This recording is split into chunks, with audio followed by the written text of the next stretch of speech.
Welcome to the 4 Habits podcast, where we help you build relationships that thrive at home, at work, and in life. We're Dr. Andrea and Jon Taylor-Cummings, and every week we bring you actionable insights to create meaningful connections and lasting success. So let's dive in. Today, we're going to be having that all-important conversation about leadership and character, that intersection of people, principles, and performance. And we're delighted to have in the studio with us today, Dr. Adeyinka Adewale. Thank you for making the time. Welcome, Adeyinka. Thank you very much for having me. It's such a pleasure to be with you today. Well, we're really looking forward to the conversation. I remember a comment you made at a conference when you spoke, and I was saying, yeah, we need to have you on the podcast with us to explore that some more. But before we jump into that detail, I'll keep the audience wondering what that was about. We need to give you your proper introduction, right? So John's going to share the bio with us. Always a joy. All right, here we go. Dr. Adeyinka Adewale is an associate professor of leadership ethics and entrepreneurship at the Henley Business School here in the UK, where he also leads the Africa Research Centre. He works at the intersection of business, policy, and community, helping leaders and organizations navigate the complex balance between values, performance, and people. Through his teaching, his research, and consultancy, Adeyinka has seen how leadership is ultimately about relationships with ourselves, our teams, and the wider communities we serve. He believes that when leaders put people and principles at the heart of their decisions, businesses not only succeed, but also build trust and leave a lasting impact. From advising European governments on foreign policy with Africa to mentoring startups and charities on both continents, Adeyinka is passionate about equipping leaders to build businesses that are both ethical and effective. His personal mission is clear: molding lives, building organizations of character, and transforming nations through the power of healthy relationships and purpose-driven leadership. So, Adeyinka, you've spoken about your mission of molding lives, building virtuous businesses, and transforming lives. What sparked that passion in you, and how do you see strong relationships playing a part in that? Thank you very much. And it's again a pleasure to be with you. My foray into this area started when I was about 18 years of age. I was living in a slum community at the time, and I was just, about to go into uni. And I sort of just looked around me and read a book by a particular Peruvian economist called Hernandez de Soto. And he said that the wealth of a nation is not in the soil of that nation, it is in the people that are in the nation. Indeed. And he did do some analysis that resulted in the evaluation of what could potentially be the value of trapped potential in people, and it was going to a tune of billions and trillions of dollars. Now, as a young person who was living in a community, in a slum community at the time, I was pretty much fascinated by that. And it began to lead me to a place where I knew that I had to do something about it. And so that was the first time I actually embarked on doing some form of research, speaking to people. And I remember I wrote a paper, and this was way back. I was very young at the time. I wrote a paper on the impact of slums on youth growth and development. Wow. And yep, and it was one of those papers that sort of just catapulted me into the realms of knowing that whatever I will do with my life would involve working with people. So the coinage of my life's purpose, in a way, emerged from that experience, where I knew that there was something about using my voice, my skill, my expertise, my education to actually mold lives and build nations. Whatever I experienced in my years at the university just went on to further confirm that that was exactly what I was meant to be doing with my life, and that whatever platform I found myself in, that I have to use that platform to help raise people of character, people of integrity, and help nurture people who will build and drive, sustainable, ethical practices and businesses and organizations. And I just knew that that was where I was going to be. Oh. Now that's amazing for such a young mind to be so in tune with what was going on. Help connect the dots for us. You said you wrote a paper on the impact of pardon me, slums on youth, community, and development. What was the impact that then led you to have this emphasis on character and leadership? Thanks very much. So what I began to find out from that paper is that your worldview and the extent to which you go will be shaped by, these E's, as I call them. You'll be shaped by your education. Your worldview will be shaped by your exposure. Your worldview will be shaped by your experiences. Mhm. Your worldview will be shaped by your encounters. And so when you look at all of those E's, as I call them, what begins to happen is that within the slum community, what I began to hear young people say was not the fact that they didn't want a better life or that they didn't have a drive to see things get better for them. It was just that many of them felt trapped and helpless. Right. And that being trapped and being helpless came more from the fact that the environment where they were and the exposure they have had, the encounters and experiences they have sort of become a lead Yeah. that sort of capped how far they could go. Hmm. So they found themselves sort of caught up in this hamster wheel type situation where it was more all motion, no movement. Now, as a young person who lived within the same community, I had leveraged the power of my imagination to travel out of that community in a way. So at this time, I was already a part of the United Nations Voices of Youth. I Hmm. was already trying to get my work, read and done in Japan. So I actually did have a certificate from the Goi Peace Foundation in Japan as far back as that time, just acknowledging the work that I was doing in the community. And so what I saw was that what these young people, there was the drive, there was the potential.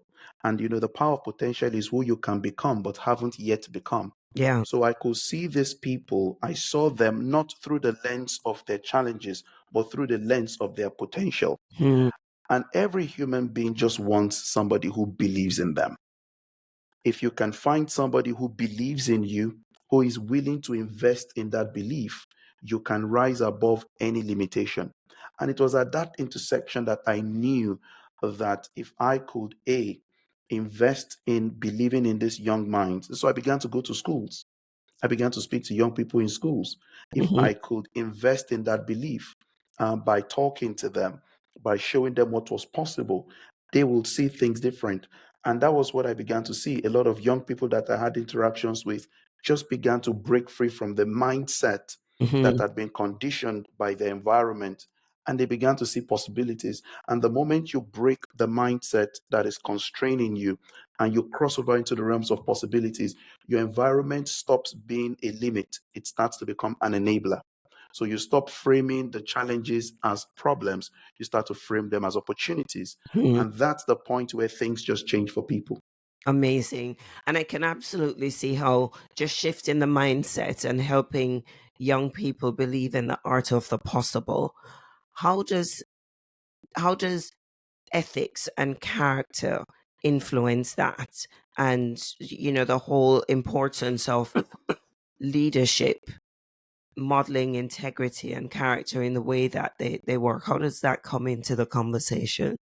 So thanks for that. The simplest definition of leadership, this is just the simple definition of leadership. If I was to get a 3-word definition of leadership, I'll say leadership is influence, Hmm. Mhm. period. Hmm. Um, it therefore goes to show that if leadership is influence, every person has the capacity for leadership, because even in a slum community or in a small family, my little 3-year-old or my 7-year-old has some form of influence over me. Mm. Mhm. Everybody has some measure of influence, and how I use that influence and the end for which I use it is really where the rubber hits the road. So if I then begin to help people see that everybody has some form of influence, what you do with that influence by acknowledging that you've got the influence, what you do with it, and the outcomes of what you do with that influence is a function of values. It's a function of ethics. So I can use my influence for manipulation. I can use my influence for egoistic tendencies to service my self-interests. I can use that same influence to create a utilitarian view, the greatest good for the greatest number of people. I could also use my influence to drive a common good, virtuous perspective. So, in other words, first things I noticed was that a lot of people had influence and they did not know that influence is a resource that should be used responsibly. Mhm. And the challenge is that because they also grew up in families where they probably saw people use influence the wrong way, there is the most powerful way to learn is not by what you're told, is by what you see. Yeah. Visible modeling. What you see is more powerful than what you're told. So as you see it, it sort of just gets informed in you. So I always jokingly say information, it's an inflow that causes a formation, right? So it comes into you and it forms a part of your worldview. And so the moment people don't realize that influence itself is a resource that should be deployed responsibly, then we begin to have the abuse of that resource. So if you don't know the purpose of influence, you would abuse that influence. If you don't acknowledge what that influence is supposed to help you achieve, you will abuse that influence.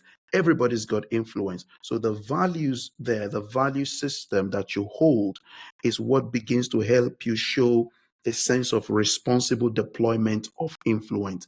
And this is not something that comes from the leadership alone. It is something, as I always say to people, it is a responsibility of every person in every strata of society. You've got influence, you've got to know how to use it and use it responsibly. And that's where the ethics intersection comes in with that. Wow, that is so powerful. I've never heard it put that way. Mm. But when you say it, it seems so obvious that we all have influence. We have to use it responsibly. Mm. You're going to ask. Yeah, I was going to ask what I'm trying to put it into the language of relationships that people might understand, because it's easy to say, well, not easy to say, but it's powerful to say, to talk about influence. But where do relationships come in, and where does it, what's the intersection of the two? Do people need to reach out and form these relationships, or do they need to wait for the leaders to reach out to them? And especially, as you say, talking about people in the slums, some people might feel like some of this stuff is beyond their reach. Do they need to wait to be reached, or should they be being proactive about reaching out? Wow, great question. I mean, you have to be proactive. So there is this very common saying that life doesn't give you what you demand, it gives you what you deserve. I am a big advocate for building relationships in layers and seeing interdependence as the approach to powering change. You know, there is a very interesting construct that I use in my leadership trainings. We call it the Johari Window. And the Johari Window tells us that there are things I know about myself, and there are things I don't know about myself, and there are things other people know about me, and there are things that other people do not know about me. And so if you plot that into the 2x2 matrix, there is the blind spot in there. And the challenge with the blind spot is that most leaders, every leader in any sphere would usually have a blind spot. What helps you to provide a mirror that helps you see through that blind spot is the feedback you get from the people. And so if I'm working as a leader and I don't get real-time feedback from the people that I'm leading, it will create significant problems for me. And I'm talking about this not just in organizations or in communities, also in families. It's super important that we have this mirror that can help us look beyond our blind spots. And so going back to the whole notion of how relationships tie into this, we have to be proactive. We have to learn to um, see that, number one, anybody that is in a position of authority in any place, as a husband, as a father, as a CEO of an organization, is there first and foremost to serve us. Now, depending on the culture where we all sort of grow up from, at times we often see leadership as a privilege to do whatever we want to do. But that's not true. Leaders are actually put in there to serve our interests and to serve our best interests. And that's again the power of our influence. If we don't know how to relate with them, if we don't know how to use the influence we have to connect with our leaders, we will continue to get the kind of outcomes we're getting. Mhm. And so it is a very important thing. And any leader who does not take on that perspective of leader follower relationship will ultimately find themselves in some big trouble, because over time, if you drive through blind spots and you don't see what's happening around you, you will drive the organization to the ground. I've seen that way too many times in my leadership conversations with leaders, that I have just began to see that if you don't, number one, if you are a very so Adam Grant in 2021 came up with this whole 4 modes of thinking, right? And he says that you should try as much as you can not to be a preacher, or to be a prosecutor of Mhm. ideas. You should try to be a scientist in the way you think. Like, there are people who are very wedded to their ideas, that they don't think about what other people think or what other people feel. And Mhm. that the scientist mode of thinking as a leader means that I am open to admit the things I do not know, and I'm willing to learn what those new things I need to know are. And if I take on that fresh data, I'm also willing to let go of old beliefs Mhm. and embrace new beliefs. How do we help leaders get better? We can't help leaders get better by taking the back seat. We help leaders get better through meaningful engagement and meaningful interactions with them. And that's really where the power of relationships come in. Mm. And I think people just need to know that they are empowered enough to have those meaningful conversations with leaders. Wow. That's so powerful, but it really challenges the culture of the system, Mm, because for leaders who create this environment where they're the boss and what they Mm. say goes, and feedback is either actively discouraged or everybody just intuitively knows that you don't give feedback. You keep your opinions to yourself. That just amplifies the blind spot and gets more of the same, as you say, run systems into the ground. I love I love the language of saying everybody has influence and everybody needs to use that influence responsibly. How would you then advise somebody in an unhealthy culture, which could be in a family, but let's Mm. talk about in a business, where there is just this understanding that your word, you're not equal, you're not an equal, you don't have a voice, all the negative things, it's psychologically unsafe, etc. How can people start to embrace their influence and use their influence to impact the culture, to be able to give feedback and so on? that's a great question. I believe that even within the space where there may be maybe an unhealthy culture, where leaders have positioned themselves as small gods, and nobody could look at them in the eyes and talk to them. And this also happens in families, by the way. We know Mhm. that some fathers and or husbands in the house tend to put themselves on a pedestal where nobody else can talk to them. They sort of just do their own thing their own way, and nobody should challenge them.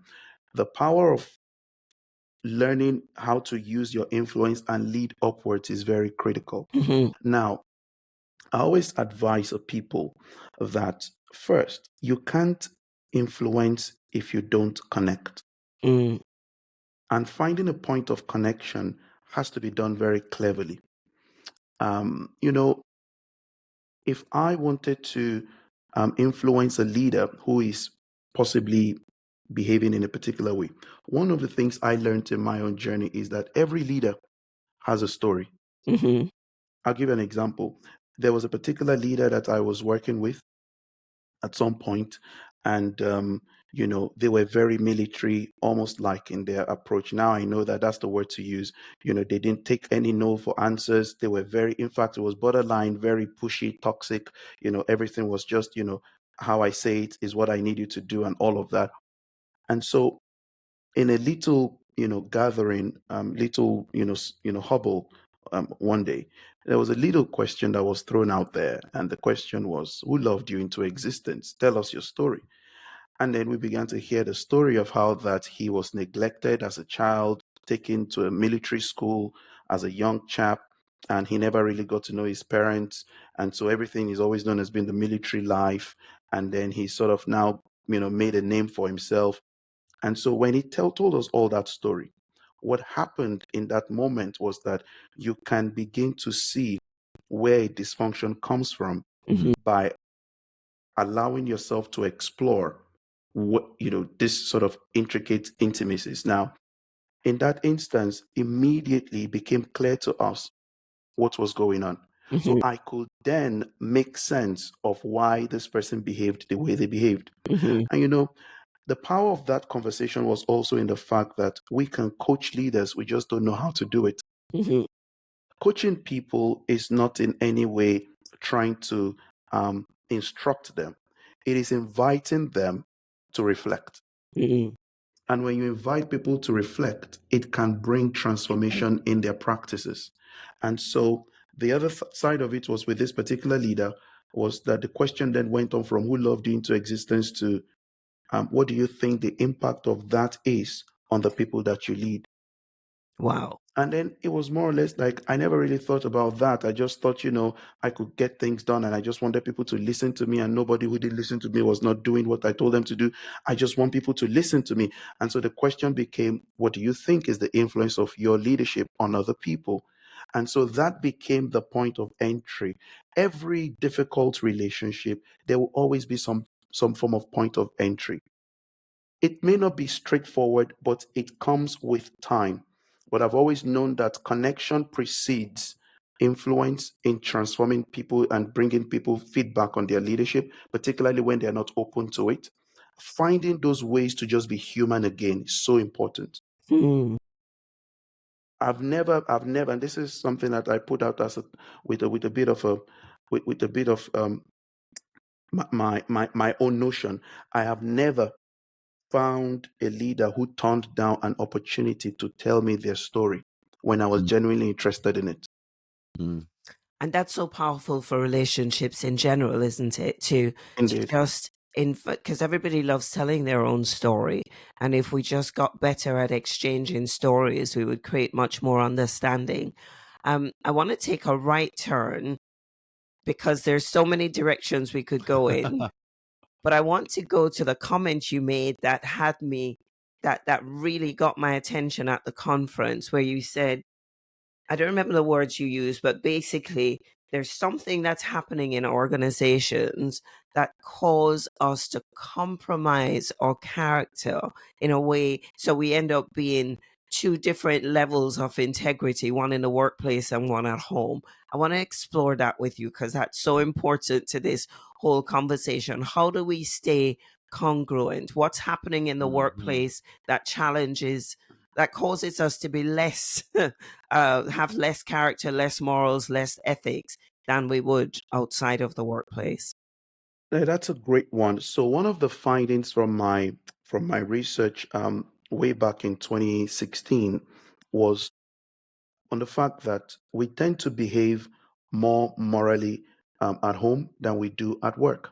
And so that means that the person who comes into an organization is a different person from the person who just left their home. And then I also found out something very interesting, that most times those who are in the organization for a long period of time tend to behave with lower levels of morality than new intakes coming into the organization. So you will have thought that the custodians of values in the organization will be able to help younger recruits sort of adapt to the setup and the value system of an organization. But in fact, the challenge was that those ones at the top who have been there for many years tended to sort of show lower levels of morality. So these are general findings from research. And that was Can you just give us some examples around that? What sort of morals are we What talking about shifted? here? Yeah. What shifts? so we're talking about values on how to see profit, for example. We're talking of values on how to how to do the business. We're talking about pretty much everything and anything. Now, the studies have also shown that, part of the language we began to see was the use of euphemisms in organizations to water down on the moral consequences of the things that are happening. So an older person in an organization can say things, calm down.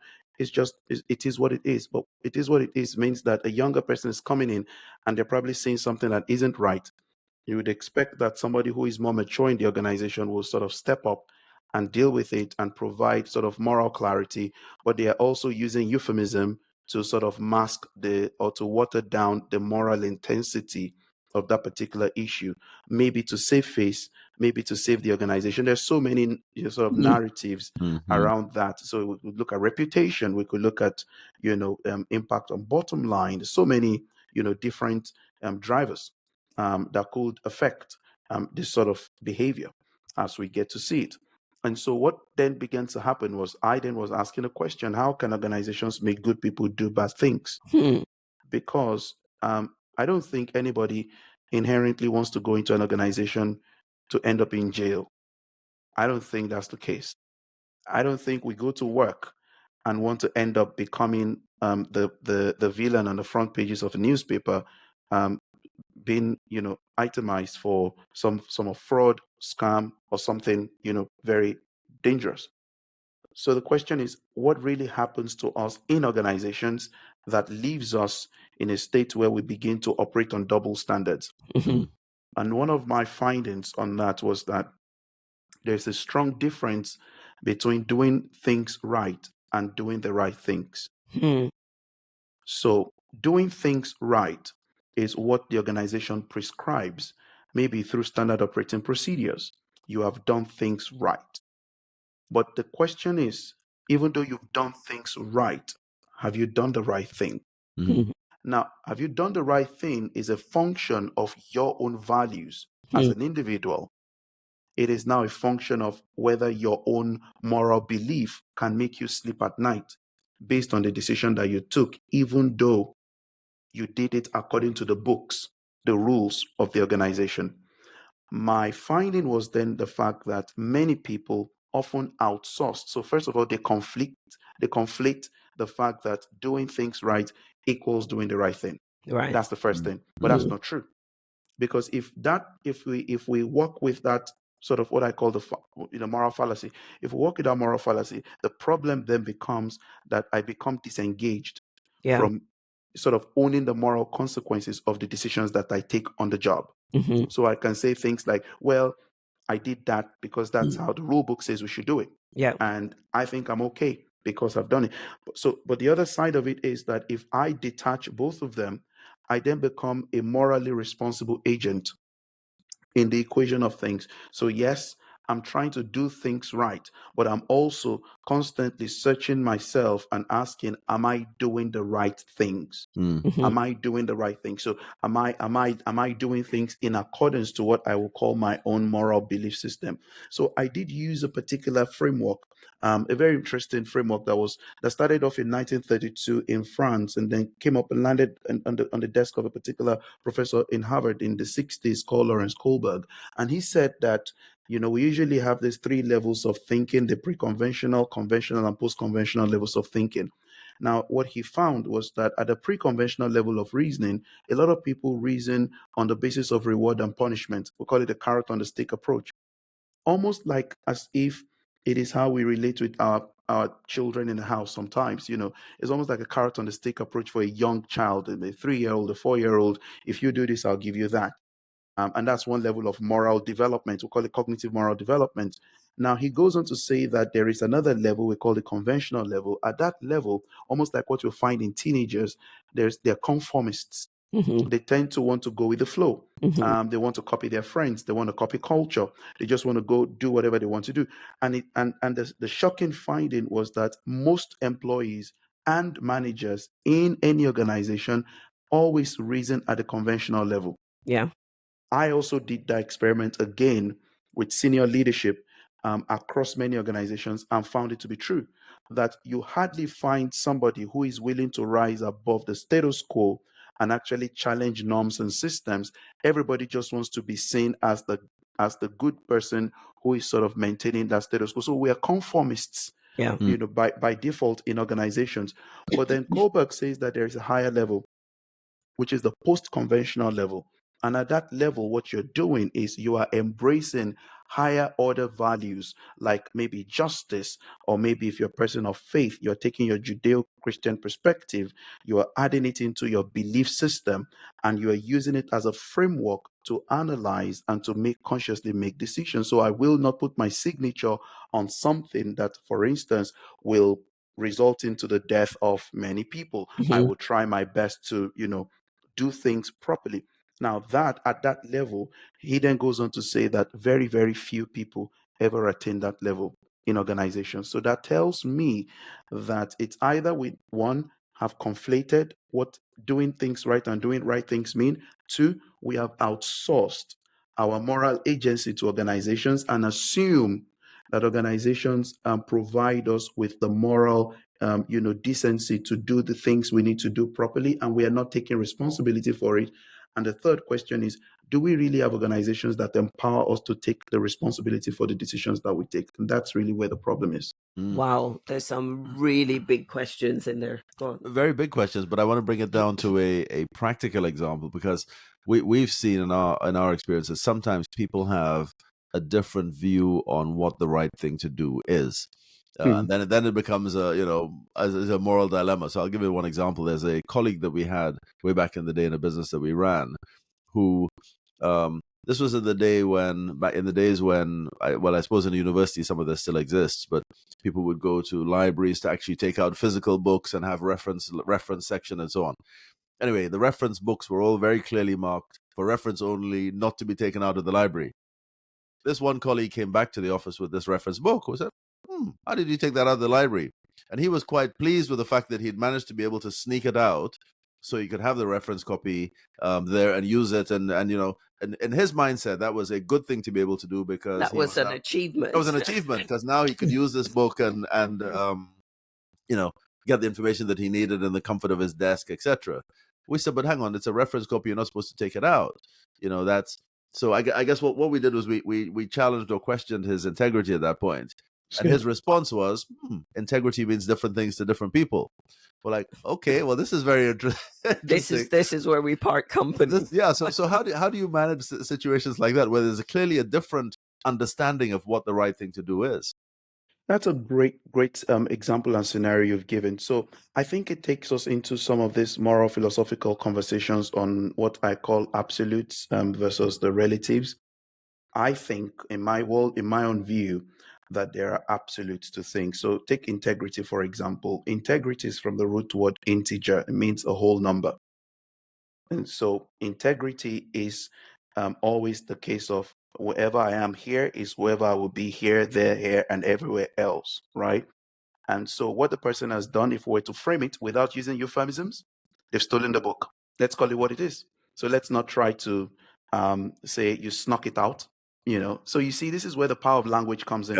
So when people use euphemism, what it does is that it waters down the moral intensity. You will never want to be labeled a thief. Never. And so if you'd never want to be labeled a thief, don't do what thieves do. You just stole the book. Yeah. And that's what it is. And if you say, well, integrity for you is different integrity for me, well, that's not true, because we all have a universal standard for what, this should look like. And so in that instance, I'm glad you challenged that person, because at least they get to know that they've done the wrong thing. Whether they admit to it or not, let it be that those who are around them stood up, challenged them, and made them realize that this is not something that you should be doing. It goes on in the family situation as well. In the family, scenario in organizations, I've heard cases where, so for example, I was, coaching someone, and they were talking about the fact that their partner called them a bully. And I was like, where did that come from? He goes, I don't see myself as a bully. So I said, okay, tell me what did this person see? Because people just don't throw labels around. They must have seen something that you did. And it came down to the fact that Number one, every time this other partner was sharing their perspectives on things, they felt judged by the way this other partner saw their views, and they felt shut down, and they felt silenced, and they felt not listened to. And it came to a point where the person I was coaching came to that realization that I actually did not realize that the subtle words I use, like that doesn't make sense. Your partner is speaking to you, and you're throwing interjections like that doesn't make any sense. That doesn't seem to make any sense to me. I don't understand what you're talking about. Things like that would immediately make the other person feel like they're not valued, their opinions are not heard. And so, in a way, when they were called a bully, it sort of dawned on them that Mhm. the things I'm doing, I'm not trying to be rational, because he was thinking he was rational. And I said to him, you think you're rational, but this other person thinks you're a bully. The difference is that it's about perspectives. You have not listened to this other person, and every time this other person speaks, their voices don't count. Their voice does not count. If it's not your way, it's not going to happen any other way. Now that is now being self-centered. That is now being selfish. So if they labeled you a bully, it is because they've seen something in you. So again, the power of language. You may never want to call yourself that, but you may be behaving like that. And that's really where you then say, oops, I need to dial back a little bit and reflect and see where I'm actually getting things wrong. And that's the power of the examined life. So it was Socrates who said the unexamined life is not worth living. Mm. Wow. It's I guess what you're talking about there is really having a mirror put up to people. One of the challenges we often raise to people is we'll ask them, really, when you stop and think about it, what's it like being on the other side of you? And not many people stop to think about that. Exactly. How am I landing? How am I being received by the people around us? And sometimes you can look at that and you go, ouch. I see you got a question coming. But it's a thought. I'm kind of, things are kind of crystallizing for me in a new way, because what I love about the conversation, we started talking about stories, how you get to know people when you know their stories. And somehow what we're doing in organizations is when people walk through the door, it's almost as if they're forced to forget their story and buy into the story of the organization. If that creates an internal conflict, people will leave. Mm. If the conflict isn't strong enough, people will conform. How Mm. do we become more courageous and embrace the influence we have to not conform, to stay true to our story, and to do the right thing based on the values and everything that we brought in with us? I'm just suddenly seeing everything come together in how do we stay whole, even within the kind of pressures of an organization to deliver against the bottom line, to meet shareholders' expectations, to, tick all the boxes, but still stay true to our values and our principles and do the right thing. That's what's That's swirling around in my head. it's a great question, and there is no clear-cut, straightforward answer to it, because with some of these matters, they are heavily contextual. The context in which the person has to demonstrate the moral courage will matter a lot. Yeah. If you're working in an organization where your leaders are well coached and they actually have a heart for what it means to be human, that's also another thing I always say to leaders. The starting point of leadership for me is, what does it mean to be human? Mm. If you can answer that question, then we can start to talk about how you use your influence to make people feel heard, seen, listened to, and so on and so forth. Moral courage is an embracing of who I am, and the ability to let the people around me know what I stand for. The most important influences I have seen in the context of some organizations always happened outside of the boardroom. That's really where the magic happens. Within the four walls of the organization, certain things just don't, gel because of the pressure that you speak about. But you see, informal gatherings, maybe when people go for drinks and when people sit down and have this sort of informal conversations, those places are, I find them to be the most powerful places where transformation happens. Mhm. And people go to have drinks and eat a nice steak. And I'm not just there for the steak and for the drinks. I'm actually there to connect with people meaningfully. Mm-hmm. Mm-hmm. Because in that sort of environment, we can talk business, but we're not talking business the way we talk about business in the faults of the organization. We can talk about personal affairs. I've seen people who are dealing with a special needs child, and then you begin to see, oops, now I get it, why they can be a bit sort of snappy at times, because they've had a lot to contend with overnight. Mhm. Anybody who is parenting a special needs child deserves all the empathy and support they can get, because it's not an easy task, right? And so when somebody comes into my space, I don't judge them. Mhm. And the power of that is that we begin to connect more meaningfully. And it is in the connections that influence becomes better deployed.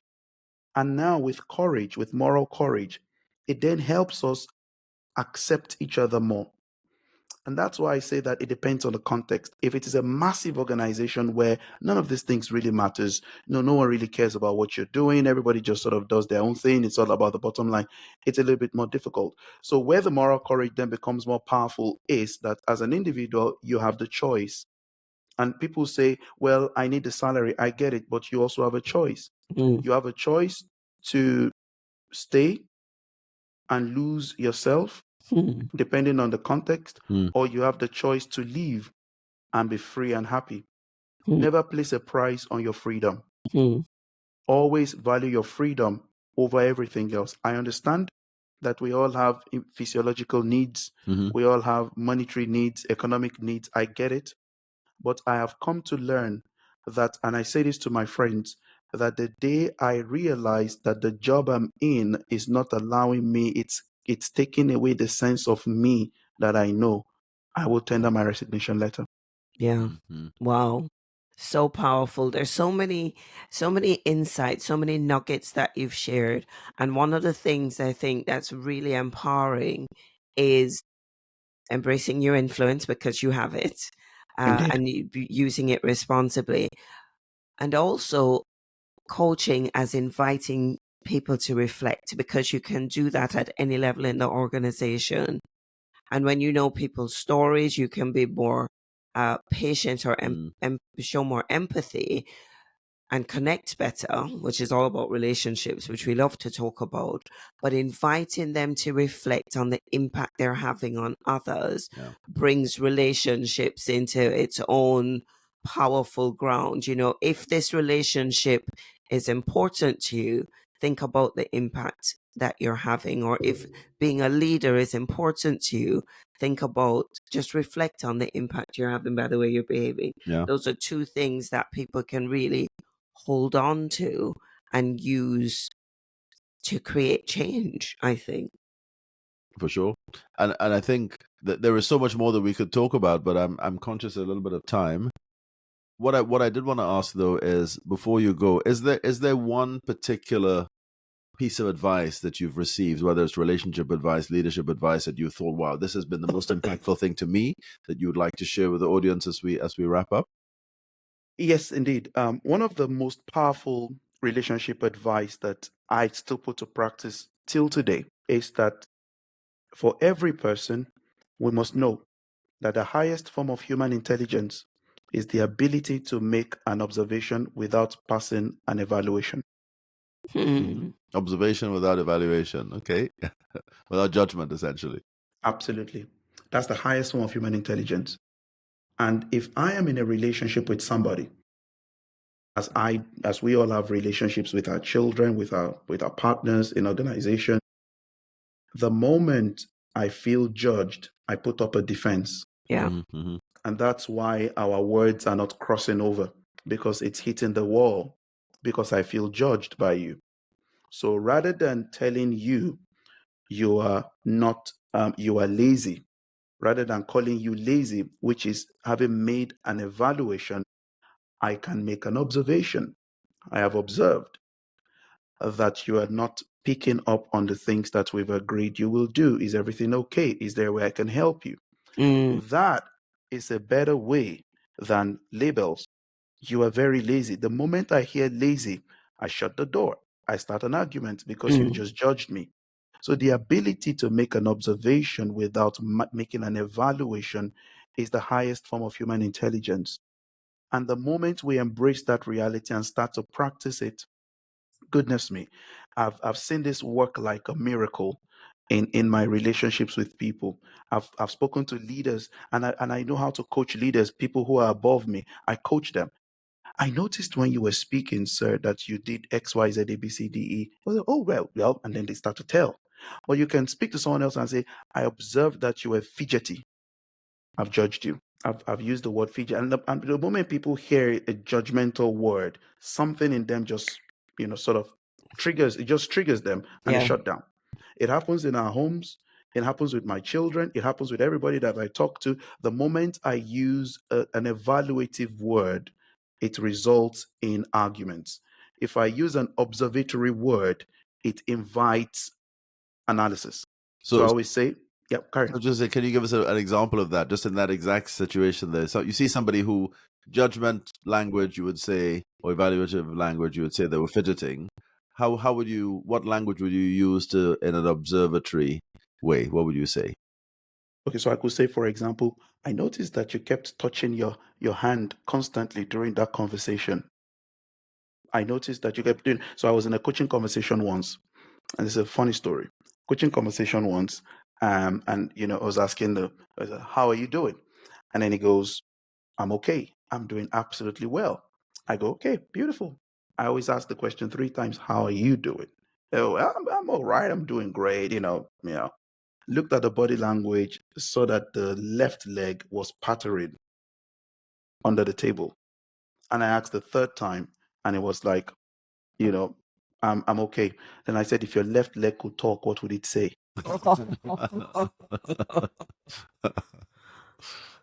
And Okay. And of course, they be, oh, yeah, okay, I'm not okay. And then, then the conversation started. So that was an observation. So I didn't tell the person you are fidgety. What's going on? yeah, I only use the language. If your left leg could talk, what would it say? Because your left leg is telling me it's enough. saying Everything something. is not. It's saying something. Yeah. It's not okay. Yeah. You're just trying to put up a front. Yeah. But the way to break beyond that wall is not to judge you. It is to invite you. So every observation you make is like a hypothesis, like a scientific hypothesis.